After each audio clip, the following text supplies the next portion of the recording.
Cornelis Drebbel, Dutch inventor who built the first navigable submarine, which underwent trials in the River Thames for the Navy.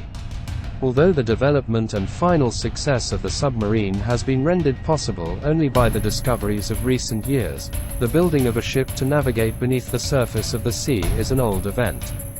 After the Great Patriotic War, the Soviet military industry was set a global task to provide the army with modern military equipment that can withstand and surpass the most powerful opponents. In many design bureaus of the USSR, work began on the development of the latest tanks, planes, ships. One of the hundreds of design bureaus was TSKB-18, where a completely new type of submarines was developed, called Project 613. In 1950, the first submarine of the new project was launched, which became the most massive type of torpedo submarines in the post-war stories the USSR.